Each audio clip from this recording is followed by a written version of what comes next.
Now, as we're jumping into our study this morning, I was all set to do Romans 9 again, and we've been working through this issue on election as we read about it in Romans 9. But, you know, there are some things that have been happening in the last week, and I just really sense that God is saying to me that we need to just put the Romans 9 study on hold for a couple weeks. We'll come back in 2 weeks and pick up where we were going to be today. Next weekend is the weekend that we have our communion service, and we observe that 6 times a year.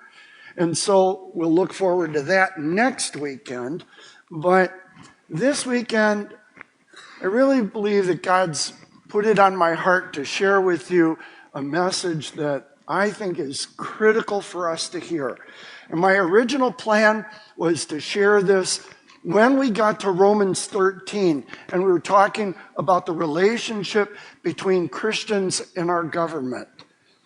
But there are some things that have come up over the last week that I really believe can't be put off until we get to Romans 13. This week I read a report from the George Barna group that studies the lifestyle of Christians. And the response that Christians gave the Barna group was so shocking that I really believe that we need to have a family talk today about this and just kind of look at where we are as a church today in America. Did you know that this year Christians not can, but will decide and determine this year's elections? It's not even a question. It is a statement of fact that Christians are going to decide this year who's going to be the president. And we are going to do that based on whether we decide to vote or not vote. In the study that Barna's group did, he found that this year there are 268 million people who are adults of voting age.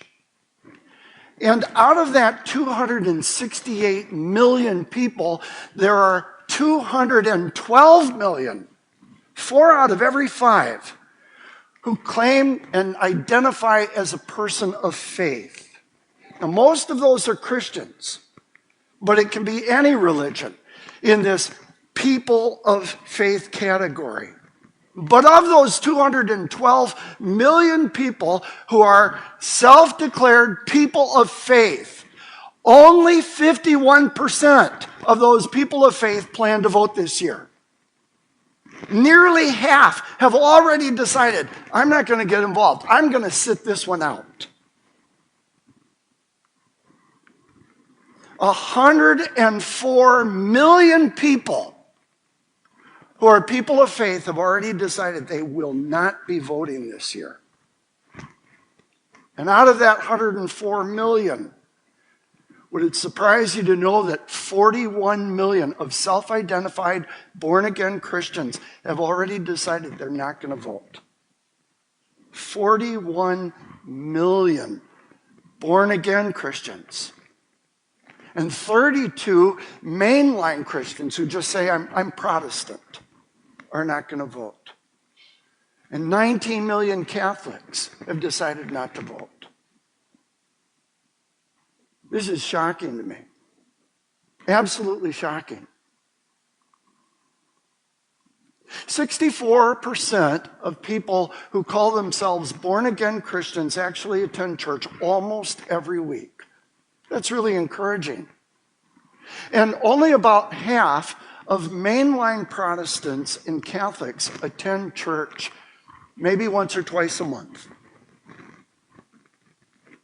But what is so tragic to me is out of the 3 groups, born-again Christians, mainline Protestants, and Catholics, born-again Christians are the least likely to vote this year out of all 3 of those groups. We're the ones who go to church every week. We're the ones who pray for our nation. We're the ones who understand the biblical issues involved in the moral shaping of our country, and yet we are the ones who are least likely to vote. I can't believe it. And yet it's true. Now, over the last 40 years, as I've been a pastor, and even before that, when I was involved in Christian education, I can't even begin to guess how many times I've heard it said that America was founded by Christians to be a Christian nation. America was founded by Christians to be a Christian nation. Let me just ask you, how many of you believe that? America was founded by Christians to be a Christian nation. Almost everyone in here. And if that's the case, why is it that the American church is abandoning the moral political direction of America? We're the ones who should have the loudest voice, the strongest voice in the shaping of our country. And we're the ones who are most likely to sit it out and say, it doesn't matter, I'm not going to get involved. Folks, there's something wrong if the church of Jesus Christ, who has been placed here by God to be salt and light in our culture, has come to the point where we're saying, it just doesn't matter, we're not going to get involved. We're going to sit this one out. In Barna's study, there are several reasons why Christians have decided they're not going to get involved. And the number one reason across the board is because some say, I don't like the candidates. Well, can I be honest with you and say, I'm not crazy about the candidates either. But when I vote for somebody, I'm not asking them to marry me. And my vote isn't a love note to the candidate. When I'm voting, I'm not just voting for a candidate, though. I'm looking at the policies that are represented by the candidate. Because let's be clear, I don't care who is voted in, whether it's Trump or Harris. They're only going to be there for 4 years. But I am absolutely convinced that this year, the policies that are on the ballot, that are represented by the candidates, the candidate may be gone in 4 years, but the policies that they put into place are going to be here for the next 10 to 15 years. And these policies are what's going to shape America and decide what direction we are going. And I'm convinced that we are at a crossroads right now, as we've never seen it before. Never. And that's not hyperbole. And when somebody says, well, I'm not thrilled about the way he talks, or calls people names, I'm not thrilled about the way she does this or that, and they decide that they're not going to join with the candidate, even though they're committed and concerned about the policies, I really appreciate what Frederick Douglass once said, when he said, I'm going to unite with anyone to do right and no one to do wrong. Folks, let's be clear. There is no perfect candidate. There never will be. Every single candidate who runs for office is flawed. We're not going to get around that. We won't have a perfect political leader until Jesus comes and sets up the kingdom. Okay, I mean that.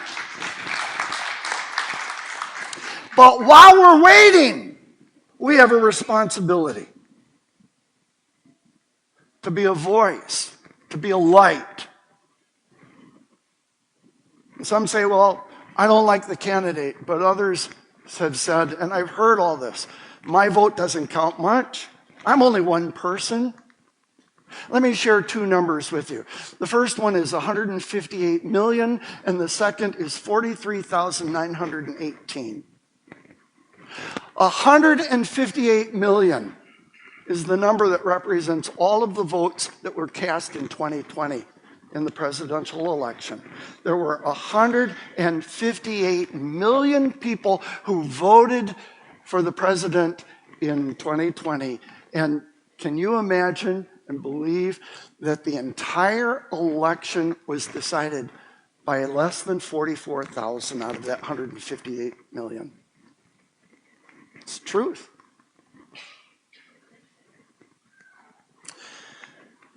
Now let's put this into perspective. If you lived in Los Angeles and decided to go to a Dodgers home game, the average Dodgers game attendance is 47,000.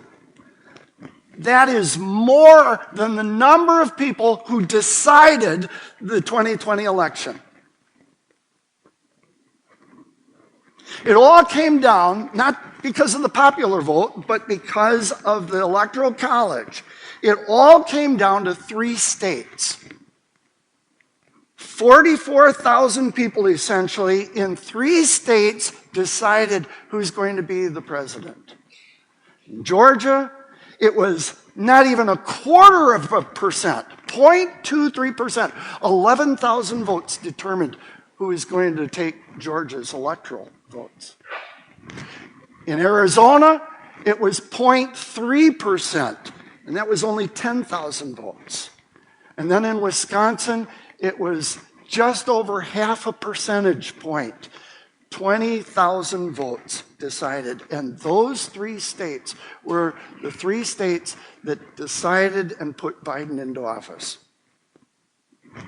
I get the big picture. This is almost shocking to understand that because of the Electoral College system that we have, Joe Biden won the Electoral College thanks to those 3 battleground states with only 0.03% of the 158 million votes that were cast.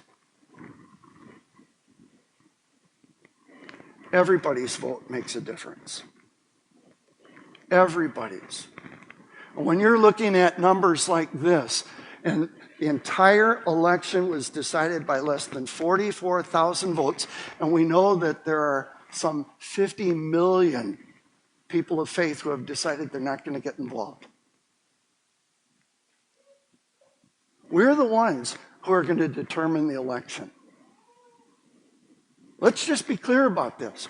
We are the voting bloc that will decide who the next president is. And we will either do it by voting or we'll decide by not voting.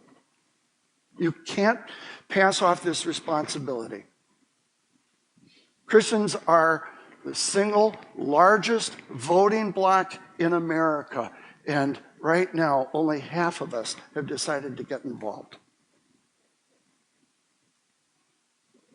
Some say, I don't like the candidate. Some say, I'm just one person, does it really matter? Others are single issue voters. And I have heard this, I don't know how many times. Single issue voters. Now, we've already decided this is the one issue that's important to us, and we kind of abandoned everything else. But understand, as we're looking at this election, there are 2 different types of issues involved. There are general issues and there are moral issues. The general issues, if you take abortion out of the general issues, there are 4 major issues that impact every single American.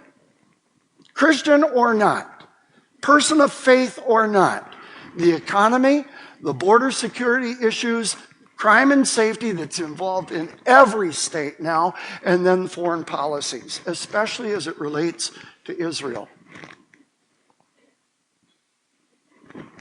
These issues are important issues to everybody. Everybody. But even if we don't get involved because of the general issues, there are 8 biblical moral issues that are on the ballot this year as well. Whether you recognize it or not, and everyone who says, I'm a single issue voter, it's always going to start with abortion. Always. And some people are upset, say, oh, I'm not going to vote for this candidate because they're not as strong on abortion as they used to be. They've gone to 15 weeks instead of none at all. And so I'm just going to stay home and I'm not going to cast a ballot for that person. I said, are you kidding? Do you really believe that abortion is the only moral issue that's on the ballot this year? What about gender ideology issues? Do you understand that the far left of our country has absolutely gone crazy with gender ideology issues? They want children 5 years old, starting in kindergarten, to understand sexual identity. And as they're growing up in our schools, they're not just understanding and being taught about sexual identity. It's if you want to transition, if you don't like being a boy, you can be a girl. If you don't like being a girl, you can be a boy. They're learning this in grade school now. And when they get to high school, we'll help you. We'll help you make that transition. The whole issue of males playing in female sports ought to concern people who are people of faith. All these different gender ideology issues, I'm telling you right now, whatever we see, if this doesn't come to a stop because Christians are going to say, no, enough. What we see today is nothing but a Sunday school picnic compared to where this is going to go. I'm absolutely convinced of that. And building right off of the gender ideology. If you want to transition, we'll help you. And we're not going to tell your parents. Parental rights is the next biblical moral issue that's on the ballot. You can't imagine how big this issue is right now. In fact, in Chicago last year when they were negotiating for their contract, Chicago teachers wanted almost a 10% raise. They wanted 9% in their pay, and they, as a condition for working, they said, we don't want any responsibility or connection between the performance of the students and what we get paid. Even more, we don't want any accountability to parents. And this isn't just a local issue. This is happening all across the country. There's an online publication called The 74 that put out an article not that long ago. And I know it's small print, but the title of the article says, parental rights bills have been introduced in most states, but the teachers and the teachers' unions are pushing back. It's not just the teachers or the teacher unions. Our own government has said, your kids aren't your kids, they're our kids. They're our kids. And if conservative parents decide to speak out at school board meetings, they've already been labeled. This isn't a possibility that will happen. It's already happened that the DOJ has arrested parents who've spoken out at school board meetings and called them domestic terrorists.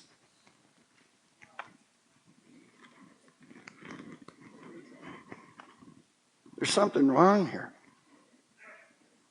There's something wrong.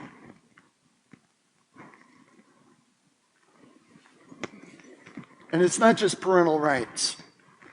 Our religious freedoms are on the line right now, more than they ever have been. More than they ever have been. And this has already come up this year as one of the arguments for one of the candidates.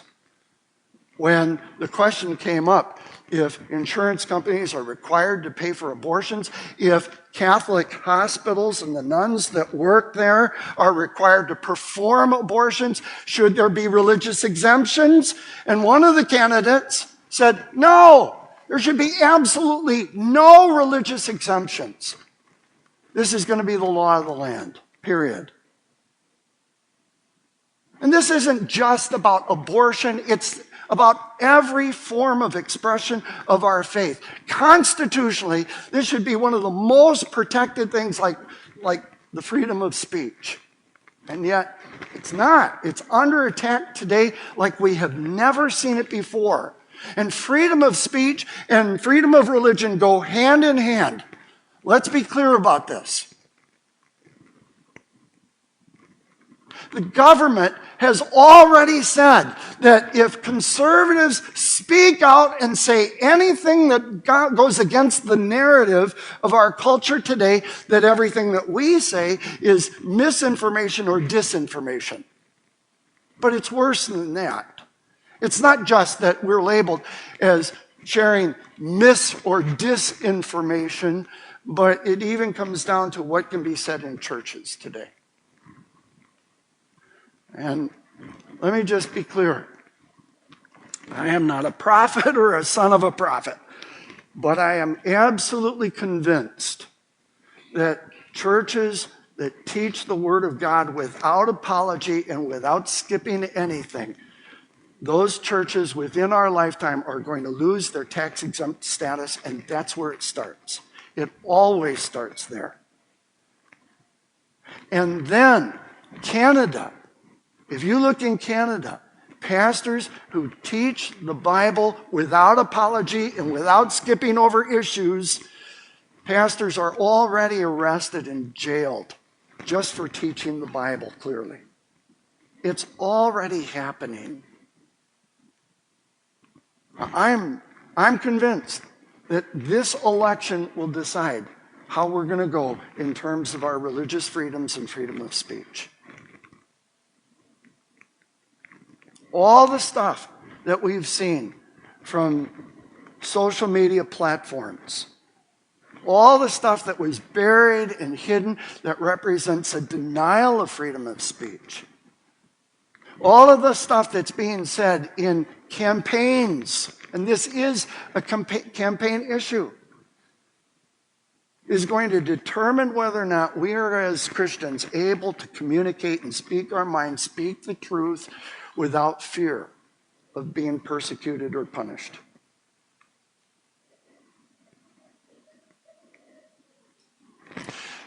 The sixth moral issue that I think is at the core of this election is the question of anti-Semitism and how it's being expressed in our country today.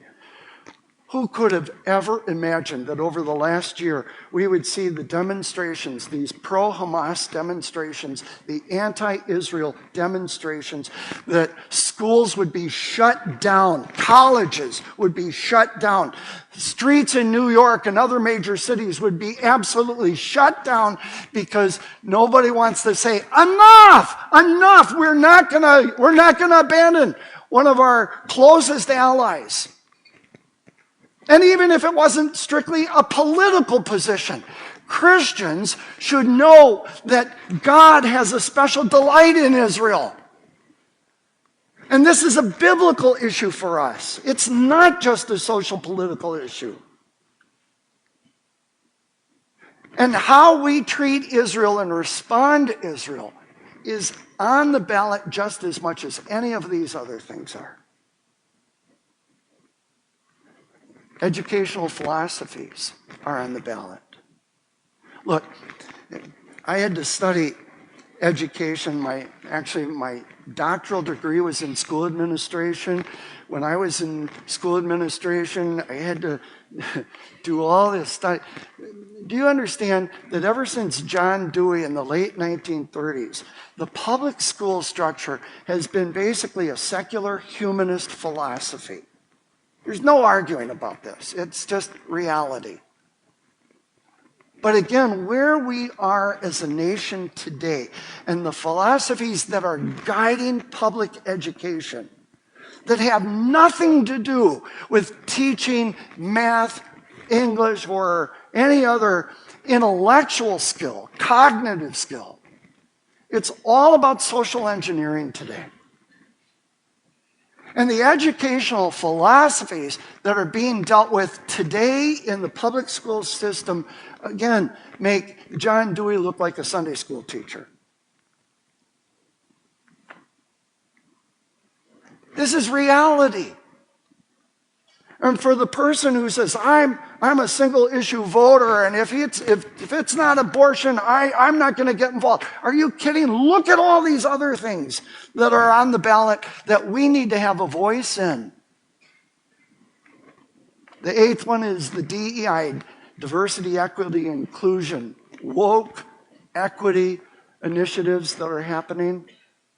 Now, look, I don't agree with the DEI woke philosophy at all. But if all this was a social trend, as bad as it is, I wouldn't say a word here. But this isn't just a social trend.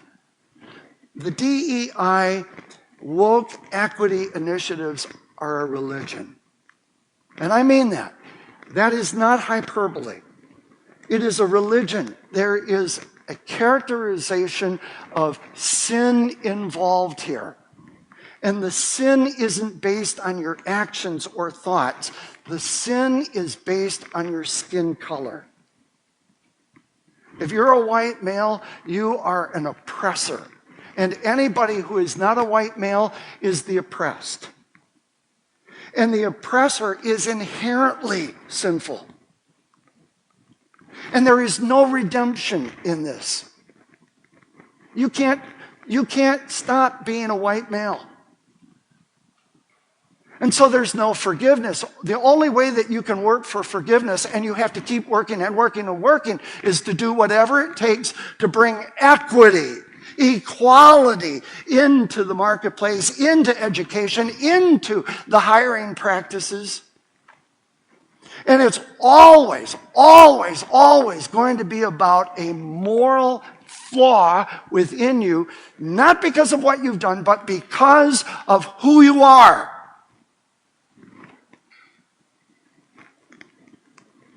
And it's evil. It's evil. I can't mince words on this. It's not just unbiblical, it's evil. All of these moral issues that we're facing today, every single one of these is on the ballot, whether we realize it or not. And if Christians say, well, I'm not going to get involved, I'm going to sit this one out, we're just lock, stock, and barrel, handing our country over to people who have no sense of righteousness, no interest in the greater good, but only in pushing an ideology that is absolutely unbiblical. I don't like that candidate. I'm only one person. I'm a single issue voter. Here's the fourth reason that people are staying home that I've heard. Well, this world is not my home. I'm just passing through. I'm a citizen of heaven. Folks, let's be clear here. When somebody says, I'm a citizen of heaven, therefore I don't need to be involved in these earthly things, that's exactly what the Amish teach. We're religious, we're citizens of heaven, and we're going to separate ourselves and we're going to keep ourselves clean and pure from the issues of our culture and the world today. And so we're not going to have any voice, and they have no influence because they've already decided we're not going to be involved in those earthly things. And whether we like it or not, friends, we as believers live in two worlds at the same time. I have one foot in heaven and one foot here in America. And both of those feet need to be active. I am as much a citizen of the earth and America as I am a citizen of heaven. And God chose to leave us here to have a salt and light influence in our world and in the culture in which we find ourselves. Some say, well, where did Jesus teach that we're supposed to be involved in these secular issues of our culture? Well, there's really an interesting story. If you go to Matthew 17, again, I know the print is a little bit small, but in Matthew 17, Peter is engaged in this conversation with the religious people of his day, and the question is asked of Peter, well, do you and your master pay taxes? He says, well, yeah. Peter has this whole discussion about taxes, then goes to the house where Jesus is. And as soon as Peter gets to the house and walks in the door, Jesus doesn't wait and say, well, where have you been? What have you been talking about? Jesus already knows. And as soon as Peter walks in, Jesus says, hey, Simon, let me ask you a question. What do you think about this? From whom do the kings of the earth collect duty and taxes? From their own children or from others? Peter says, it's kind of a silly question. Kings never charge their own children taxes. They always get the taxes from others. The children and the others are exempt. And Jesus said, okay, then the children are exempt, But so that we may not cause offense, go to the lake, throw out your line, pull out the first fish, open its mouth, and there's going to be a coin in it. I want you to go and take and give that coin and pay your taxes and mine. In one of the most unique stories, Jesus is saying you can't isolate yourself from the culture in which you live, the duties, the responsibilities that we have. And I really believe that if Jesus lived here today, he would be voting this week. If this were the time and the culture that in the sovereign wisdom of God placed Jesus in, he would be involved. He would be involved, and he'd say, we need to be involved. In the Barna report, after giving all of those stats, and lots more that I haven't shared with you, George Barna summarizes everything that those represent in light of our being a part of, an active part of the culture where we find ourselves, by writing and saying 32 million Christians sitting in the pews this week who refuse to vote are a game changer. We are going to decide who wins this election, either by getting involved or by staying home. That's the game changer. Christians need to carry out their civic duty and honor God through their influence for things that matter in our culture by living a culturally engaged life based on biblical principles. You're not going to find a stronger, more biblically based statement than that as it comes to the Christian's responsibility to be involved and vote.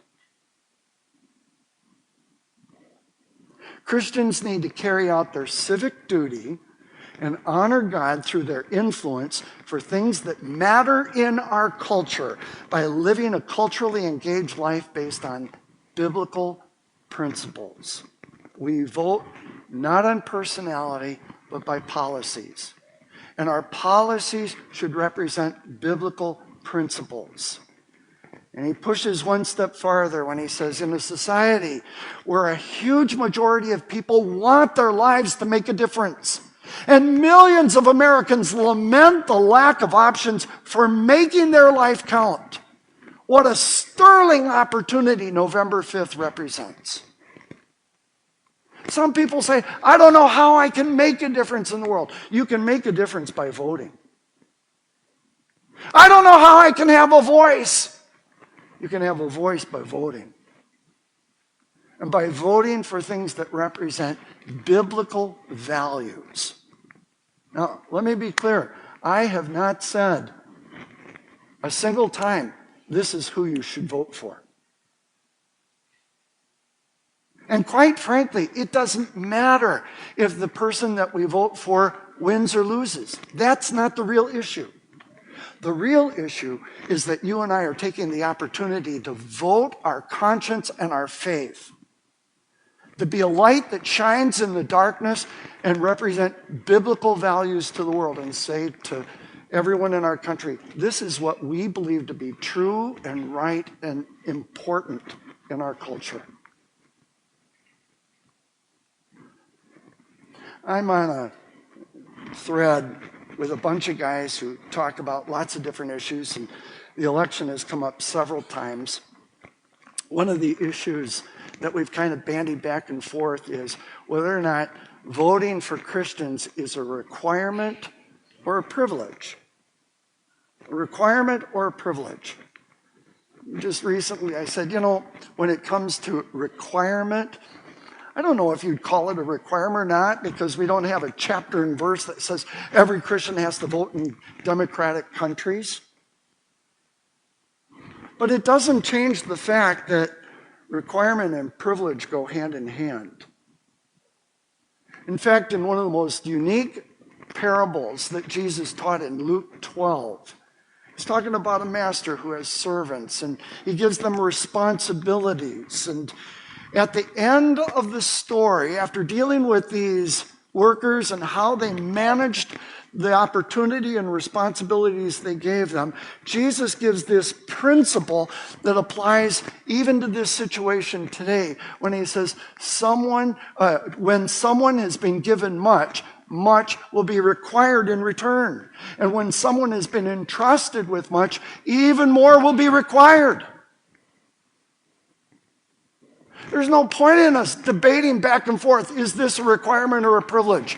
We've been privileged to be put here in America by God. Let me tell you, I work with, and some of you know I have a pastor's mentoring program on WhatsApp. I've got about 150, 200 pastors who are part of this in Uganda, India, Pakistan, Malawi, Kenya, all across the African nations and into the Eastern nations.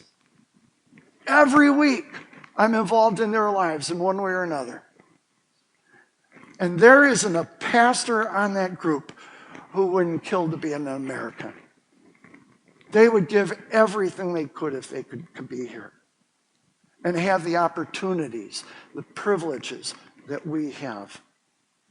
But along with that privilege of being here, there's an incredible responsibility to be the salt, to be the light, to be the voice that represents God to our world, to our culture, that represents truth, that represents biblical values.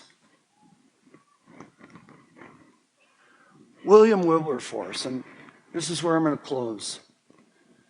William Wilberforce spent his entire adult life dealing with the social ill, the moral social ill of slavery in England. He gave almost every single day of his adult life to battling the issue of slavery so that England would make it illegal.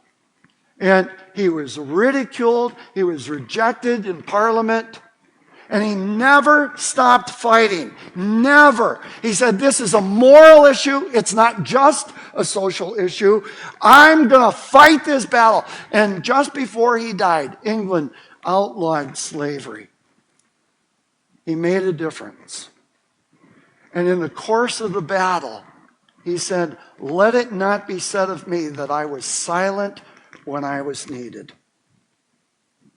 Let it not be said of me that I was silent when I was needed.